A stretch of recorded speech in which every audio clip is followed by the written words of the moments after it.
Pourquoi les harkis demeurent exemplaires?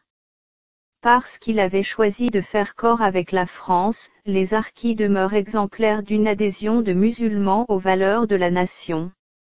De ce point de vue, François Hollande a eu raison de reconnaître, dimanche lors de la journée nationale d'hommage aux harkis, les responsabilités des gouvernements français dans l'abandon des harkis, les massacres de ceux restés en Algérie et les conditions d'accueil inhumaines des familles transférées dans des camps en France. Le 14 avril 2012, Nicolas Sarkozy avait déjà reconnu la responsabilité des gouvernements dans l'abandon des supplétifs de l'armée de 1957 à 1962. Les massacres de 75 000 harkis, considérés comme des traîtres par le Front de libération nationale algérien, méritaient aussi d'être rappelés. Toutefois, comment croire en la tardive sincérité du chef de l'État? C'est le même qui, au nom de l'apaisement des mémoires, s'était associé dernièrement aux commémorations algériennes du 19 mars 1962, qui marquent le cessez-le-feu au lendemain des accords d'Évian. Or cette date, que refusait de commémorer François Mitterrand, est celle du début de la terreur pour les pieds noirs et les harkis. Il est bien beau de condamner les gouvernements français dans la tragédie des combattants musulmans.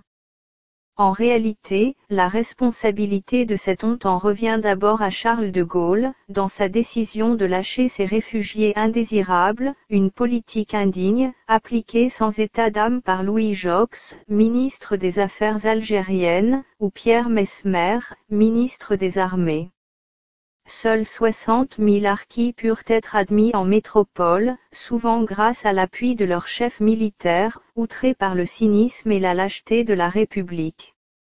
À l'heure où le réveil de l'islam radical cherche à jeter la suspicion sur l'ensemble des musulmans de France, il n'est pas inutile de rappeler l'exemplarité de ces hommes qui ont combattu contre le djihad mené par le Front de libération nationale. Eux et leurs descendants représentent aujourd'hui 500 000 Français. Sans tomber dans la repentance, il est légitime de soutenir que la République garde une dette envers eux. Elle doit s'en acquitter d'autant plus que beaucoup de citoyens attendent de l'État, parallèlement, une inflexibilité contre ceux qui lui font la guerre, au nom de la haine de la nation et du monde occidental.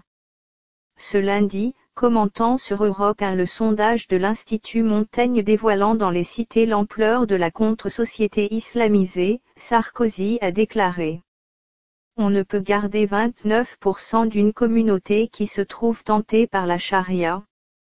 Il aurait pu aussi parler des 50% de jeunes attirés par ce même totalitarisme. Plus de 50 ans après l'exode des pieds noirs et des harkis sauvés du pire, la valise ou le cercueil, se pose la question du maintien en France d'occupants qui se comportent comme des néocolonisateurs, face à des indigènes de plus en plus irrités par ces comportements de conquête. La guerre d'Algérie n'a pas pansé toutes les plaies. Certains radicaux ont visiblement des revanches à prendre. De cela, il n'y a rien à attendre sinon qu'ils quittent le pays pour aller vivre sous la charia qu'ils chérissent. Cependant, l'erreur serait de les confondre avec ces musulmans qui, comme les harkis hier, ont choisi la France pour ce qu'elle est, un pays libre, qui doit être défendu. 26 septembre 2016. Par Ivan Rioufol.